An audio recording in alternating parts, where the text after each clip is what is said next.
Ah, there we go. All right, we are live. All right, how's it going?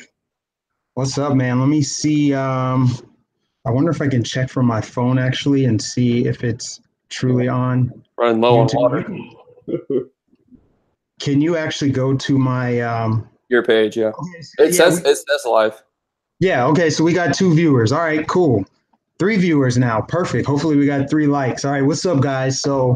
Um so much to cover, so much to talk about, just the craziness. I actually have bullet points of stuff I want to talk about, but got a special guest tonight. His name's The Right Conservative.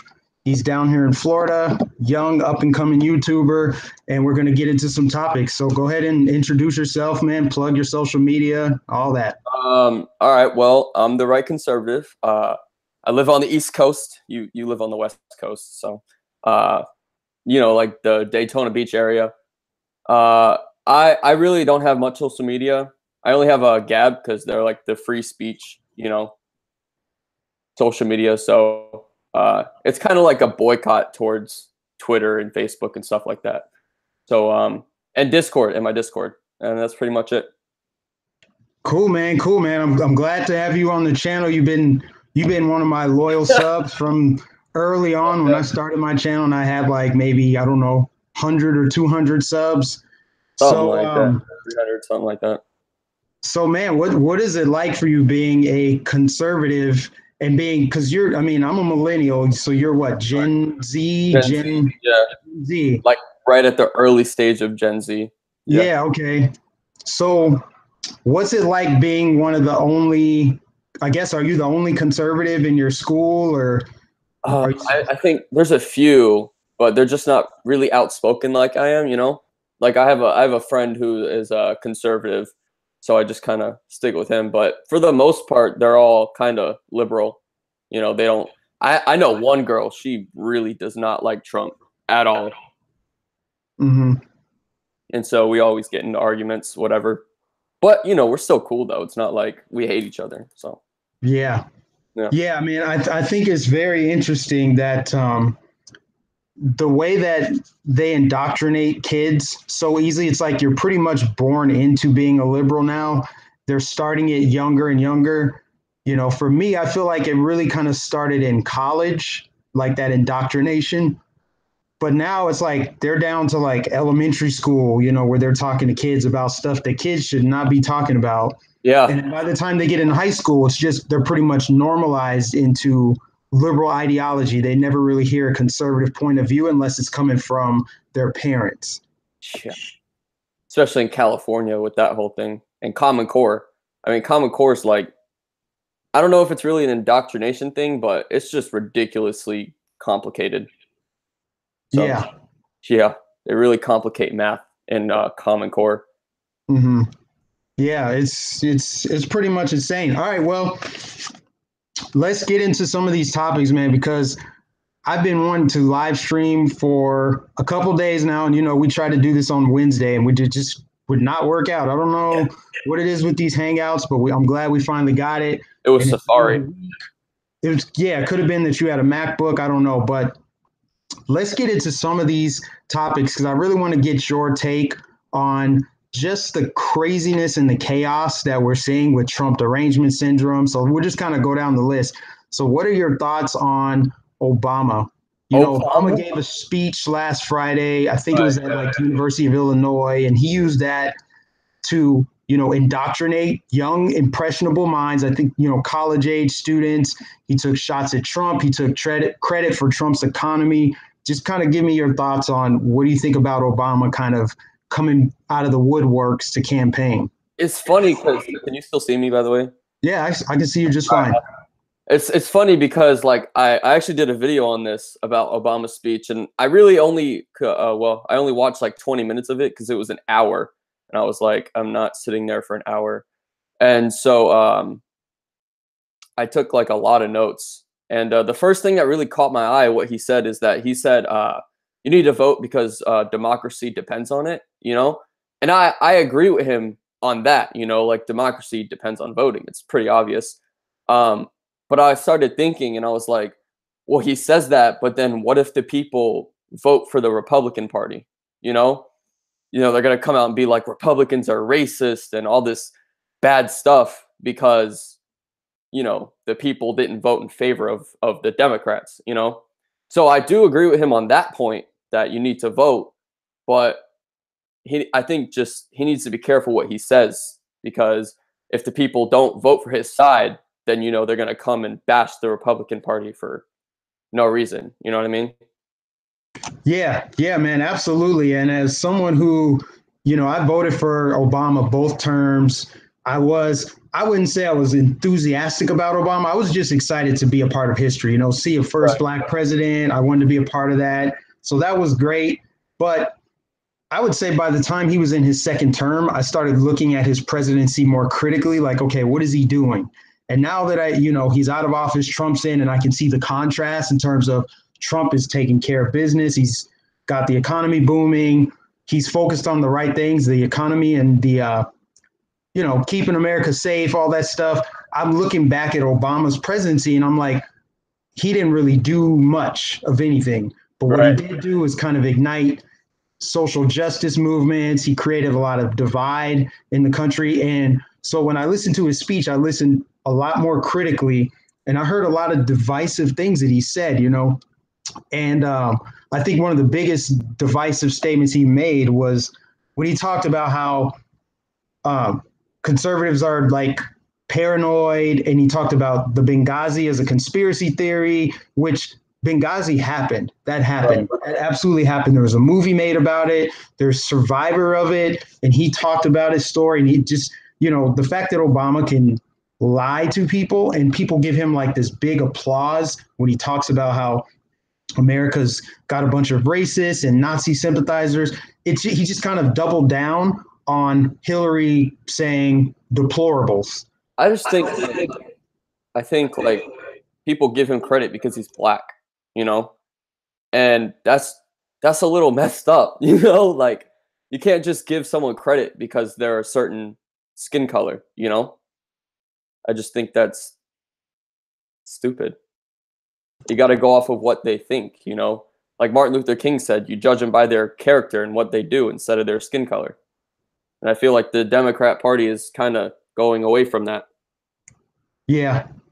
I mean, it's identity politics is kind of the name of the game now. You just see a lot more of it, and they kind of made it commonplace now, where that is what people use in their arguments. They retreat into their identity when they're confronted or they're challenged on their beliefs. So one of two things they do: they go into their identity, or they just call racism or sexism.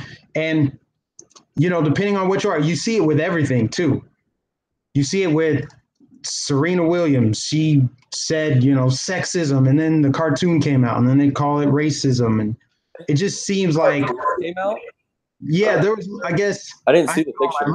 Too. I have it on my list. We can just kind of jump to it. So Serena Williams, she lost a tennis match last week, or I guess it was last weekend. Yeah. And part of the reason she lost is she was getting beat actually, but the tennis ref gave her, penalized her because she was really mouthing off to him. And she just was being real arrogant and cocky. And then after the match, she blamed the loss on sexism. And so, of course, people attacked her and criticized her for it. Rightfully so, right? She's kind of being arrogant, essentially. So then there was, how they have those political cartoons where they exaggerate facial features and all that. Yeah. So one of those came out, I guess, earlier this week, and they said it was racist, of course. So those are two things right there that they're using to try to make excuses for whatever reason.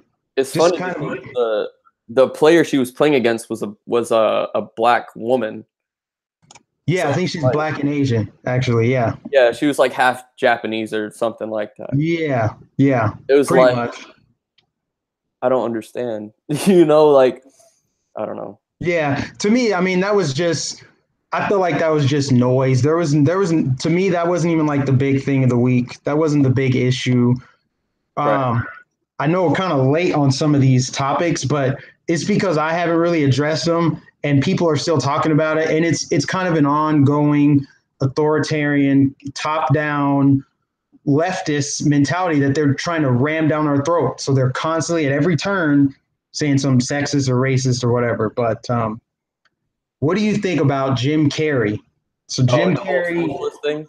yeah, with he went on Bill Maher and he's like, we have to say yes to socialism. What are your thoughts on that? You know Steven Crowder? Yeah, yeah, I'm a big fan of Steven Crowder. Right. So he actually put it into context, right? And Jim Carrey did say that we need to say yes to socialism, and then he proceeded to put a pair of Nikes on the table and say, "I'm like saluting Colin Kaepernick," and it's like that's a product of capitalism. Nike is an American company. It's a product of capitalism. You don't even understand like what you're saying. He has a net worth of like I think Steven Crowder said like 150 million, and it's like the reason that you're rich is capitalism. Socialism would just take your money away, you know. And I'm pretty sure the rich don't want to get poor, you know. Yeah, yeah, exactly. And I find it ironic that the people who are pounding the table for socialism are super wealthy leftists. They're the wealthiest people in the country. And then they talk about like Trump and conservatives, how they only care about the rich, and Trump gave tax cuts to the top 1%. Okay, well, who's the top 1%?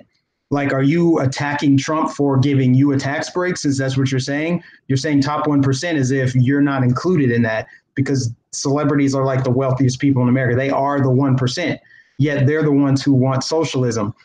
And I find it, it's really funny because they'll say, yeah, we need to say yes to socialism. We need to take away guns. We need some kind of comprehensive gun measures. They're against school choice, but yet they're doing all those things. So like they're sending their kids to private school.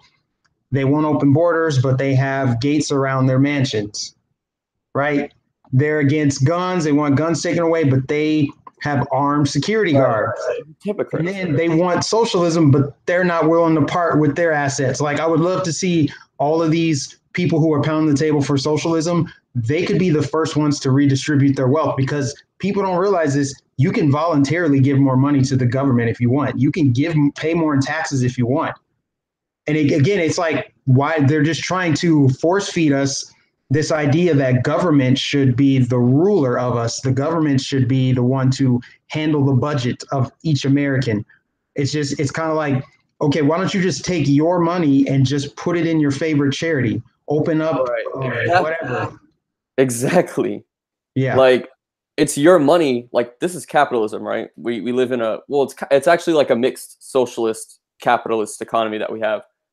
And so like, but you still have the power to do what you want with your money, right?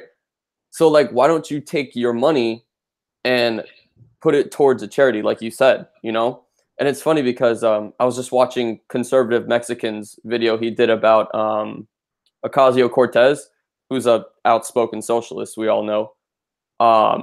And she wore like a $3,500 outfit to go take some pictures with construction workers or something like that. And it's like, you are the biggest hypocrite, you know? I don't understand. Like, how are you just going to display your wealth like that? It all comes down to like how humble you are, you know? Yeah, absolutely. So, like, me, I like wearing, tank tops, basketball shorts, and if I were rich, I'd still wear tank tops and basketball shorts because it's like, I could care less about all that night stuff unless I'm going to like a nice meeting or something like that, Yeah. Yeah. I mean, this is America, right? So without the system that we have in place, there would be no internet, there'd be no iPhone there, right, because the government would control all of those things. Yet there would be no incentive to, like, I guess, build up the technology. There would be no incentive to do that. If you look at like, so I always use the DMV as an example because the DMV could be way more efficient than it is. but it's because it's government run, there's no incentive at all to be innovative. I mean, it could be automated. You should be in and out of the DMV, but because it's government run, they just keep it as is. It's like status quo. Mm-hmm. But because of the free market and capitalism, letting entrepreneurs do what they do best, you're able to have all of these great inventions that then create other jobs. Right. So it actually improves the lives of people around it.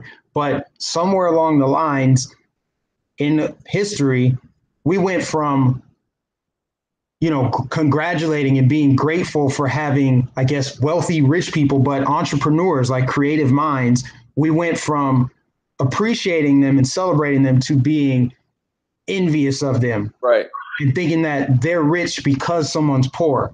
And that's the liberal narrative that they cram down people's throats. Is just kind of like, yeah, it's this capitalism. Capitalism's the reason people are poor. It's because there's rich people. And that's not true. It's so far from the truth that someone's rich because someone's poor. Like America, you can go from rich to poor overnight. People make bad decisions all the time. They lose their money. And then people can go from poor to rich overnight if they come up with some great idea, if they patent some new invention. So you can move up and down the socioeconomic ladder like no other country. And for them to even have the audacity to introduce like the word socialism should not ever be uttered in this country because it's the freest country to ever exist. And socialism is literally bondage, where you're dependent upon the government and they own the means of distribution. They own the means of production, everything. And it's just, I can't believe that I feel like this is mostly about Trump. That's why they're bringing it out. It's kind of like a backlash response to Trump.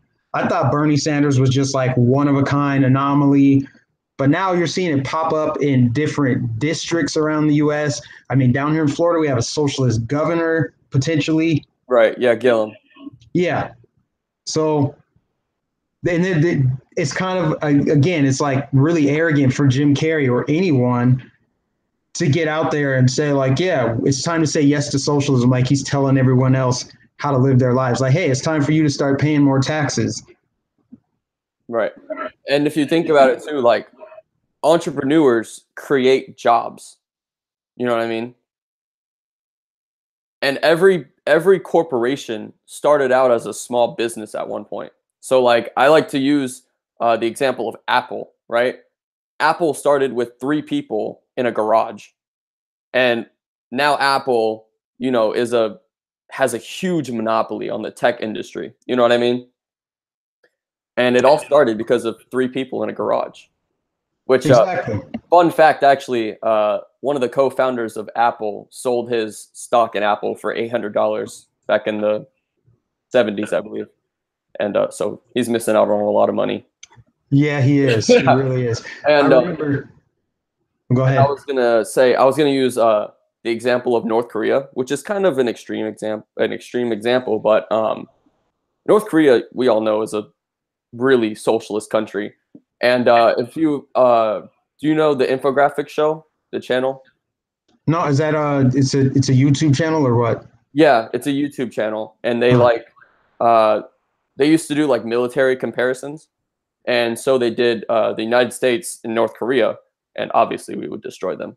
But but North Korea, like they're still using Soviet era tanks and jets from like the 80s.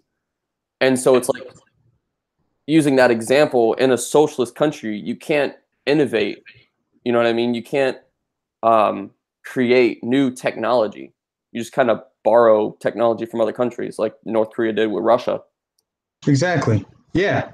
Yeah, you're absolutely right. And so I don't know how they've convinced so many people to get on board with socialism to the point where Bernie Sanders almost became president. It just blows my mind because every single meaningful invention that the world has ever seen has come out of the United States, with a handful of with a few exceptions. I think the pacemaker or something came out of the tank came from Britain. Yeah, what came from Britain? The tank. The tank.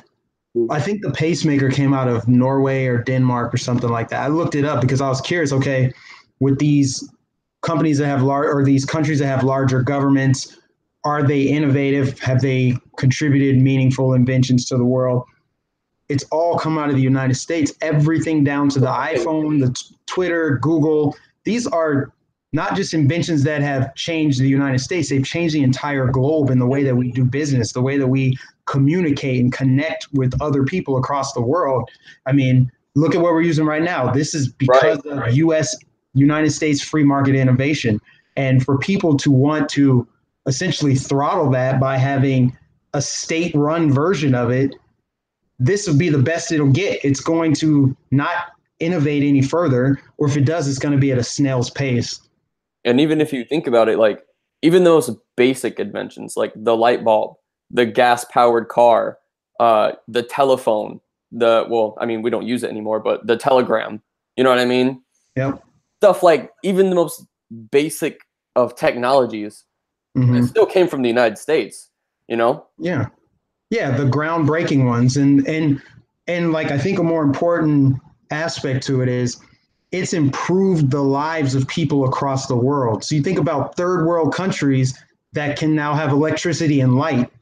They would have been using campfires and stuff and whatever else they could, if not for the invention of electricity, which came out of the United States. And light bulbs and the list really kind of goes on and on. But let's move on to the next thing. What are your thoughts on, I guess I was going to bring up Colin Kaepernick and the Nike thing, but that's kind of old and people talking about that. But the NFL, same thing. I don't know if you watch the NFL or not. No, I'm not a sports person. I'm like strictly politics. Yeah, I'm getting that way too. I noticed with me, like I've been the biggest NFL fan forever. You know, like the nerdy fan that will spend a lot of money. Check this out. See, this is my mouse pad. Mm-hmm. I don't know who that is. That's Peyton Manning. Oh, I was that fan that bought Broncos everything. You see it on the background here in the wall over here. I've just been that fan, but now with politics being inserted into football, I found that I'm not even really that engaged anymore. This is the first year where I haven't really been that excited to watch it. So I watched a few of the games last week, but it wasn't the same like, oh, I can't wait to go to some games this year. I'm going to get some new hats, some new jerseys. And you got to figure how many people have that same sentiment, because politics have been injected into football, which was back in the day, was actually used to escape. People use that as like a pastime, just to get away from the craziness of life. And the left has managed to inject politics and division into that. And it really started under Obama, because like this NFL kneeling thing, this started under Obama. This isn't new because of Trump. Yeah. I mean, I don't think it was the left per se, but it was like Colin Kaepernick, because, he was the one who started it. But then after Colin Kaepernick did it, the left kind of accelerated it, to like what we see today, Yep. So, but with Colin Kaepernick, like I said, I'm not into sports, so I know like the big name people, LeBron James, Michael Jordan, everybody knows those people. But like when it comes down to like who's actually on the teams, like I don't know. So I didn't know who Colin Kaepernick was until 2016, when everybody kind of found out who he was. And then I'm just like, why is he kneeling for the anthem? If he wants to protest police brutality, do it in front of like a police station. You know what I mean? Or since you're this big hotshot football player, go. You can literally just go on Twitter and put in whatever, or like get a permit, go to a park and do it like that, Like it's funny because like even Antifa has, the decency to do it at like a park or get a permit for it, Colin Kaepernick is just like, oh, I'm gonna do it on the football field and I really don't care. You know what I mean? And it's just like, why? Yeah, I mean, for me, it's not even about the protests. The protests, I just think, at this point, is just to get attention, because it doesn't change anything. It's not driving for results. They had an opportunity, and they still do have this opportunity. Any of these players that see like this injustice, they can go talk to the president. They can. He already asked for a list of names of people that they feel were unjustly treated, and he would look at their case and pardon them. You look, Kim Kardashian did that, and you haven't seen anyone else do it. You haven't seen any of these players go and sign up to join the police force.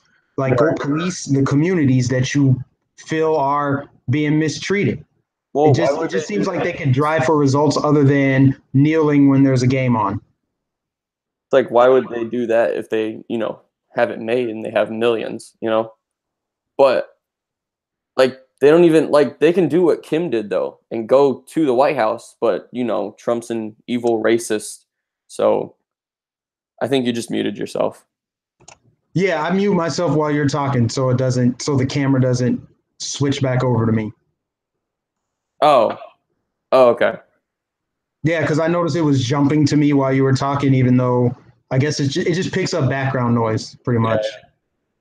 But yeah, even like go to the White House and be like, hey, Mr. President or Trump or whatever, I don't just be like, hey, like get like a list of people, and be like, here's some people that have been unjustly incarcerated, and like he said, he'll look at it, but Trump's an evil racist Nazi, so they're not gonna go do that because they don't like him.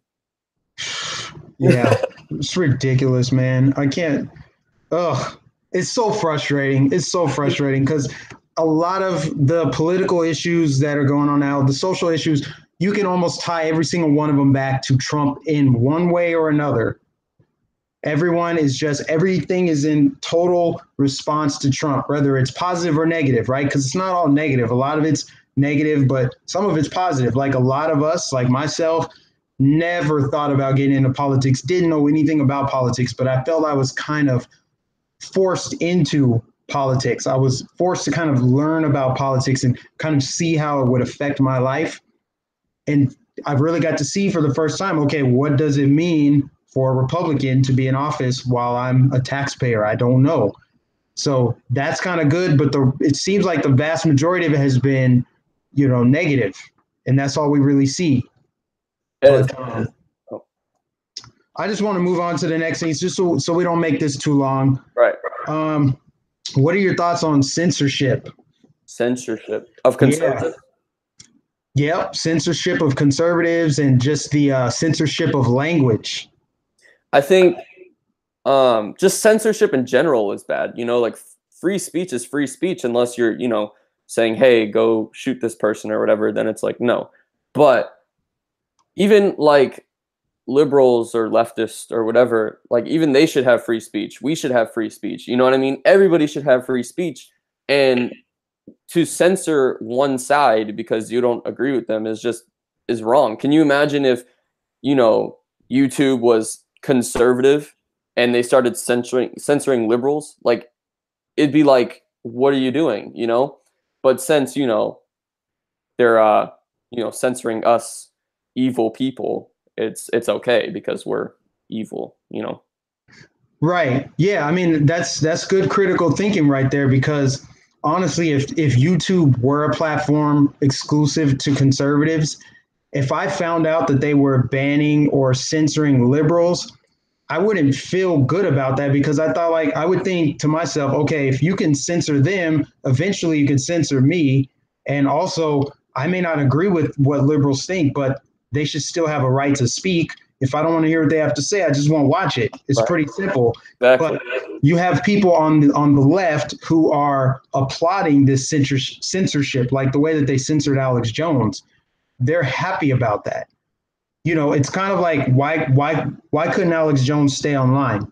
Why couldn't InfoWars stay online? They weren't inciting violence. They weren't, you don't have to agree with what they're saying. I mean, I didn't agree with a lot of what they said. A lot of it to me was hyperbolic and exaggerated clickbait stuff, but they still had something to say, and they should have a right to say it. And if I don't like it, I'll just unsubscribe. It's pretty simple. There's a lot of left-leaning media sites that are out there that like the Young Turks is a great example. I can't stand the Young Turks, but I'm not subscribed to their channel. But I would never say YouTube should take down the Young Turks channel. However, if they're going to censor and take down and remove content that violates their guidelines, they should do it equally, do it across the board. I think I would have more respect for these social media sites if they just applied the same principles and the same censorship to everyone. Just do it equally. I don't agree with censorship to begin with, but if you're going to censor, do it across the board. Because what they do is they say, oh, like with Diamond and Silk, and with the most recent with Brandon Straka, the guy, he started the Walkaway campaign or whatever. Oh yeah, I heard about that. Yeah, they censored his Facebook page. They censored Diamond and Silk. But then when they're questioned about it, they say, oh, it was just a mistake. We're working to fix it. It's like, okay, why are these mistakes only happening to conservatives? You don't see people like Louis Farrakhan doesn't get censored, and pretty much anyone on the left that toes the line of the liberal narrative, they get to keep their channels, they get to keep their Twitter feeds, they get verified. But if it's a conservative, if you say one thing out of line, it's like you're already on thin ice. So I would just appreciate them if they just either wouldn't deny it, just come out outright and say, yep, we're liberal, we're left-leaning, and we don't like conservatives. I think they would get more respect that way, as opposed to trying to lie and pretend that they are, unbiased and they're central and they want everyone to have an equal platform to speak, because it's just not the case.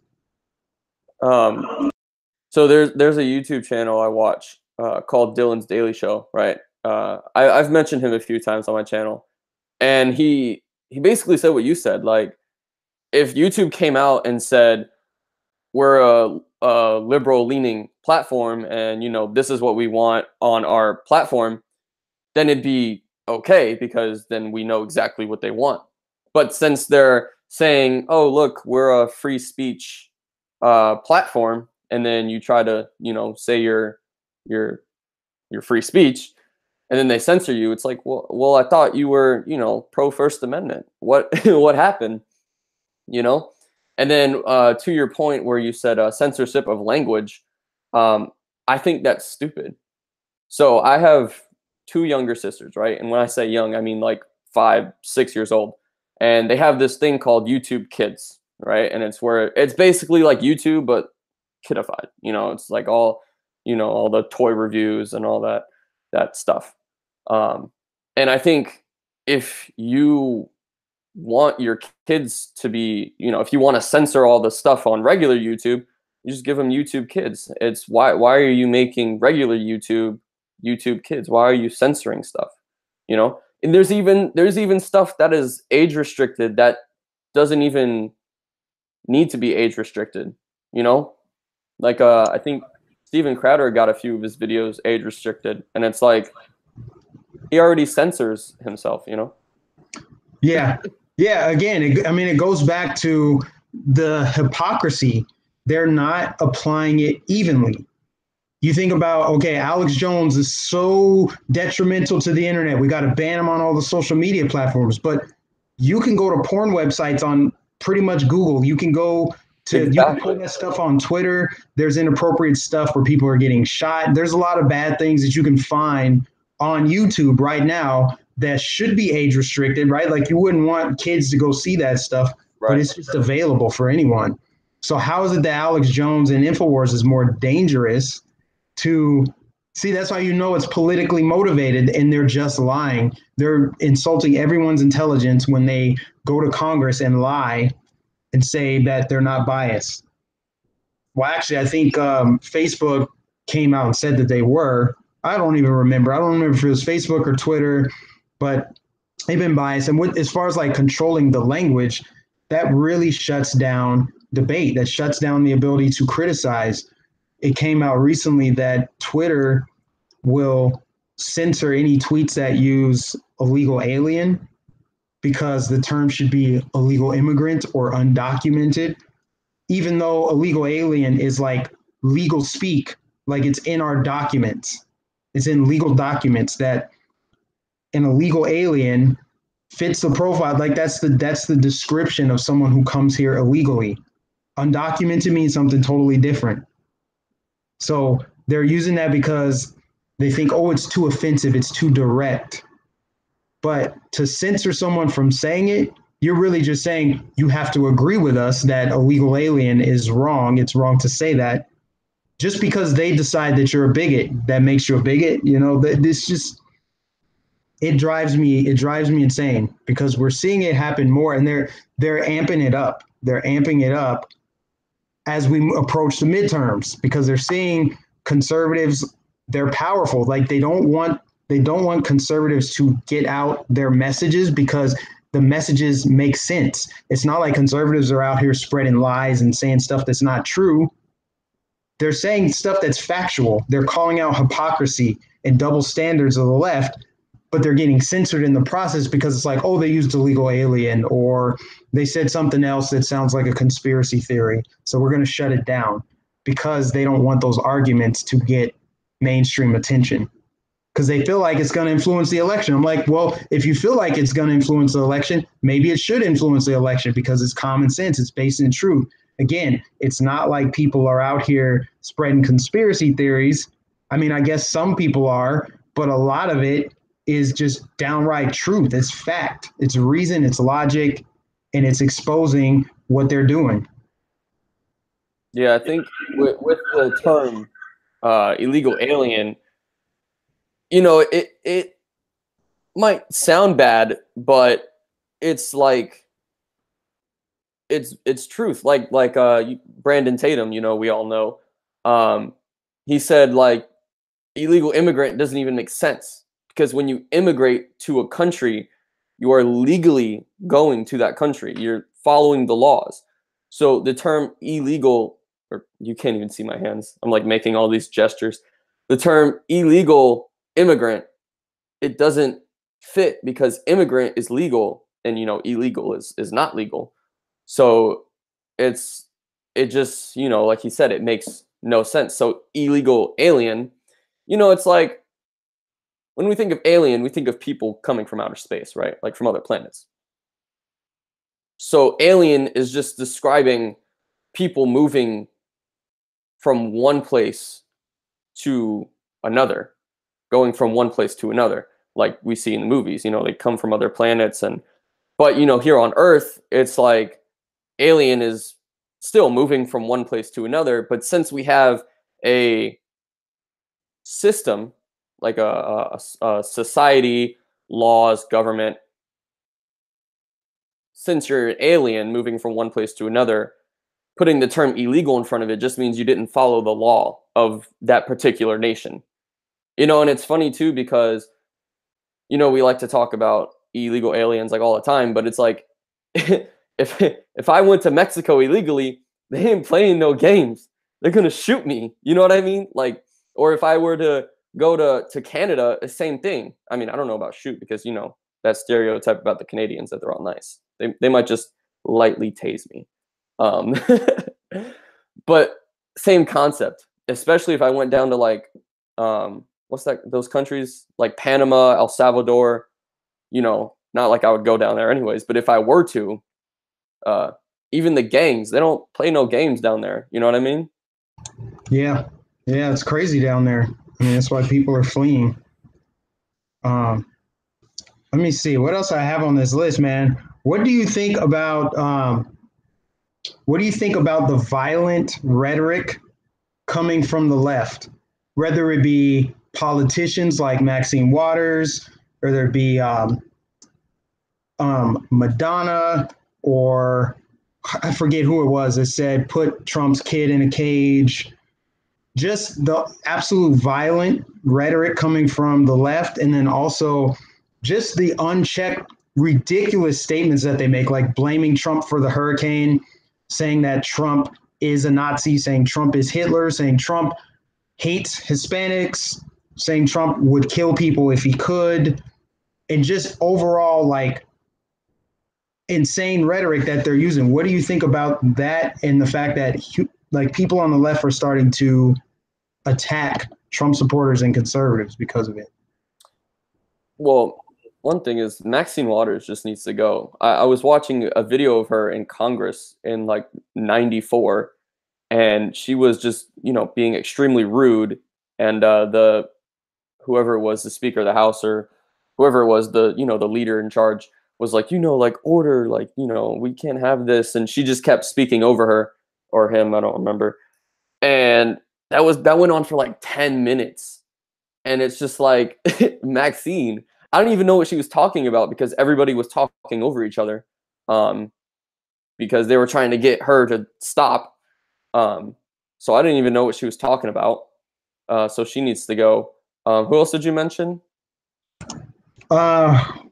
Someone put in the chat, they said it was Peter Fonda. So Peter Fonda, this was back in I don't know who that is. I want to say June. I think he's a filmmaker or something like that. When you remember when the kids, like the child separation thing started at the border, when that's what people were talking about, he said they should put Trump's 12-year-old son in a cage with pedophiles or something crazy like that. And that went unchecked. I think a few people on the left were like, okay, that's a little much. But for the most part, it was a media blackout. No one said anything about it. They've called Ivanka Trump horrible names. But then when Roseanne says something, they blow a top. It's like end of the world, World War III. Look at what Trump is inciting. But it's also like they've said 10,000 times worse things about conservatives, about Sarah Huckabee Sanders, about Trump. There's been open calls to assassinate Trump. There's been artwork painted on the side of buildings and public places where it shows Trump beheaded. There's that one lady. Oh, I forget her name. Someone please put it in the chat. Kathy Griffin. Yeah. She got that painting of herself where she's holding Trump's head. Yeah. I'm like, how is that okay? Because that if it were Obama and it was any criticism, they would call it racism immediately. That person would be cast out of the human race. But because it's Trump, it's like people can just say, do whatever they want. And it's manifesting in the street. It's not just violent, hateful rhetoric. It's people are actually carrying it out, that work. They're carrying it out. Maxine Waters said, go harass people. So you're seeing people get harassed. You're seeing Trump hats get snatched off.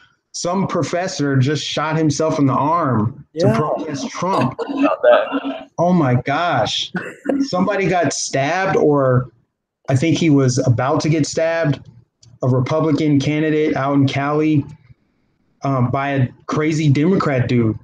There's been also, I think it was in Wyoming or Idaho, a Republican or like campaign office for Trump.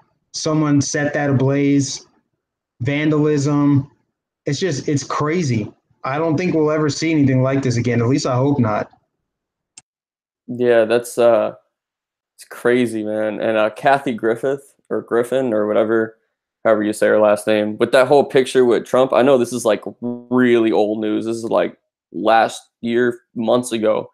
But that was horrible, and I can't remember who I was watching, but they said that what's his name, Barron, Trump's 12-year-old, thought that his dad actually got beheaded because the head looks so real.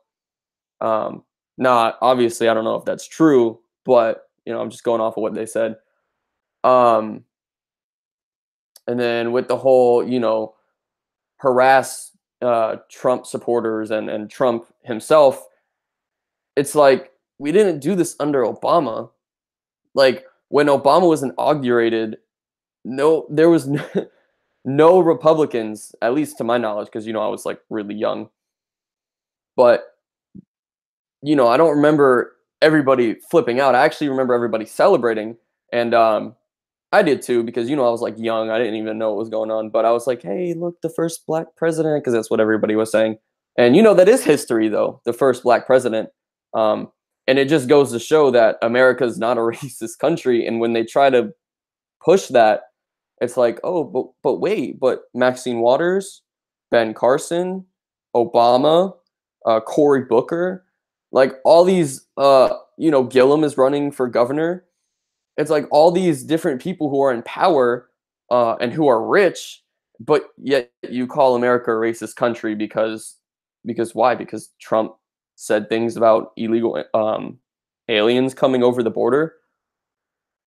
I don't understand. And then I remember one guy, I don't know if you remember, but there was that little well, he wasn't little, but he was like 17 or 18.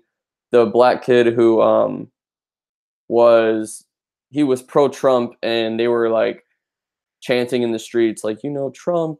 And this black guy came over, and he had like the Black Lives Matter shirt on, whatever, and they started like debating back and forth. And it's like, dang, I forgot where I was going on that point. But my point is, I kind of went off on a rabbit trail, but America, it can't be a racist country because there's so many minorities who are in power, who are rich, and women too. And women, like I said, Maxine Waters. They say like the black woman is like the most oppressed. But Maxine Waters, but I'm sure there's other people who are a black woman that's in power. I just can't think of any off the top of my head. But Oprah, dude, Oprah. Oprah, exactly. Oprah. Oprah. Wait. Maxine Waters, Oprah, Whoopi Goldberg. You know what I mean? Like all these people, and it's like, what are you talking about? Yeah. I think it's good. I like that you kind of focus on that on your channel. And you guys that are watching, please go subscribe to this dude's channel. He's 17, but think about it, right? Think about what's going on in our country with the indoctrination, and they are spreading liberalism through the youth. So they're starting them out young so that they grow up and be the next generation of liberal voters. By that time, they'll be thinking, yeah, socialism is the only way to go. Think about it. They're going to eventually stop teaching capitalism if they haven't already. So it's pretty rare to see someone this young that's actually a critical thinker, that has conservative values.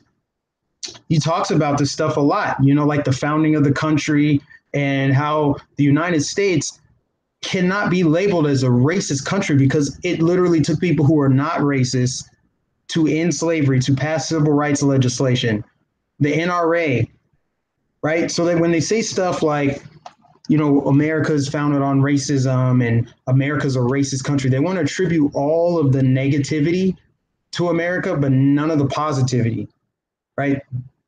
Like, you think about people here that are in poverty, they're not in poverty by global standards, and that's black, white, Hispanic.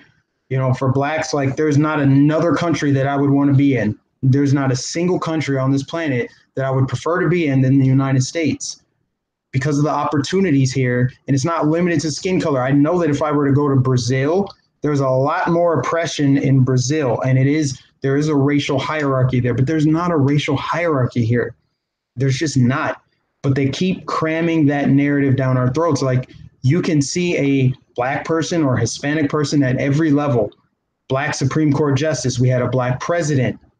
You've got black CEOs, black entrepreneurs, black, I guess they were trying to say like, oh, there's no black NFL owners yet. Okay, well, that's because a lot of the talent is on the field talent. Exactly. It's not to say that there can't be a black NFL owner, but there's a lot that goes into owning a football team.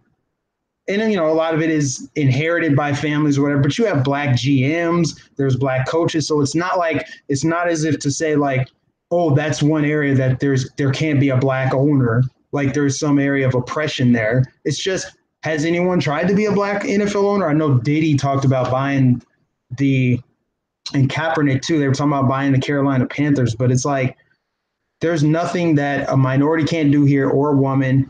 But I just feel like under Obama, we saw a lot of those issues come up and bubble up.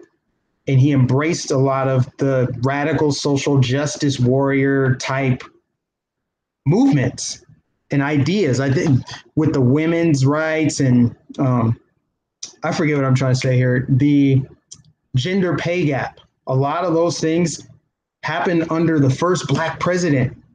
The first black president stood on a platform 7 days ago and said that America is full of bigots and racists now.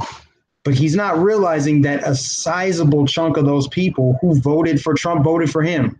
And the irony that someone who can be the president of the freest, most prosperous nation on the planet could sit there and say that America is just full of racists now. I think that's what sent me over the edge, where I was just like, I can't believe it. I can't believe I'm hearing this right now, because it's coming from a former president, someone that's come back to divide us further, not unite us, not like say, you know what, we can do, you know, America's come a long way. It's like, look how far America has to go. With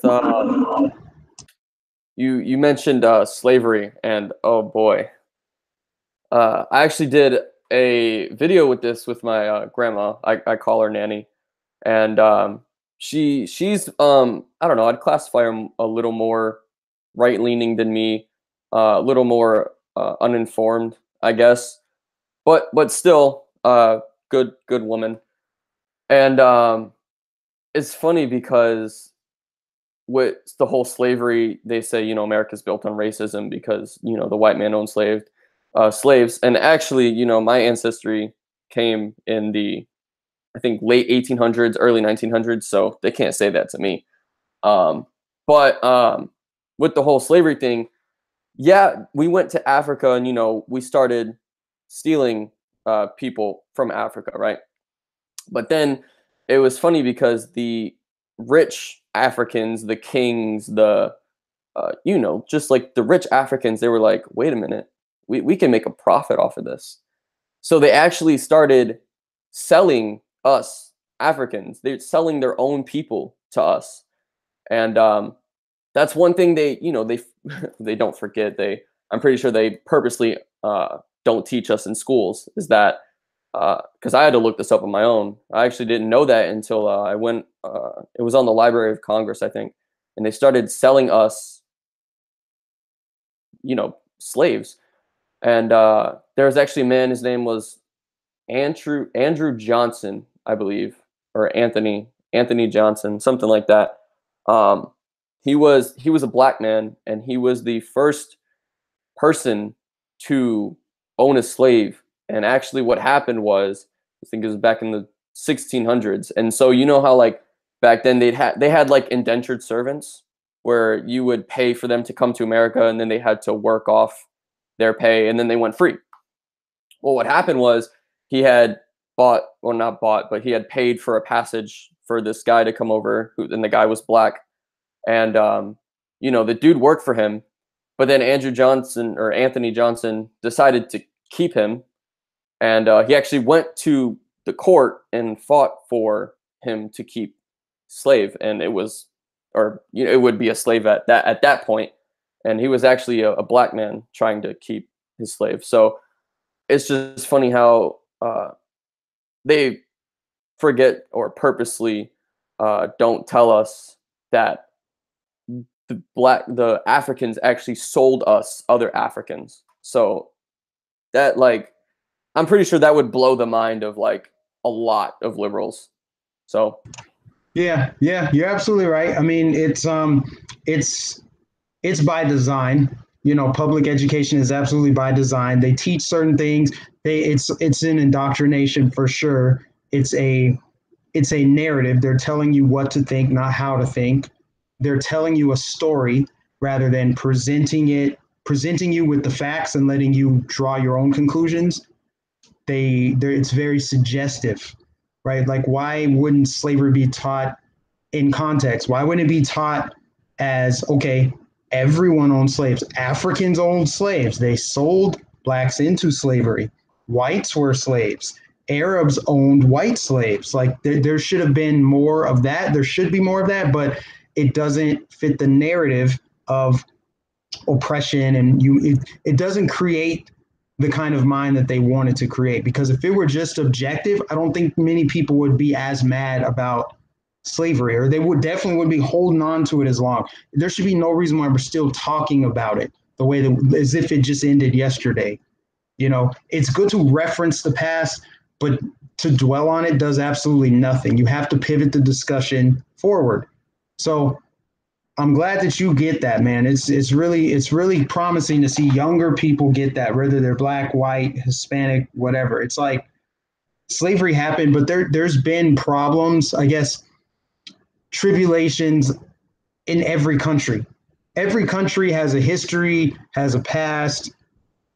You know, it's one of those things where it's like, yeah, there's some dark times in the past, but here we are now. Everyone's has an opportunity. This country is great now. Why do we need to dig up like old things and think about the past?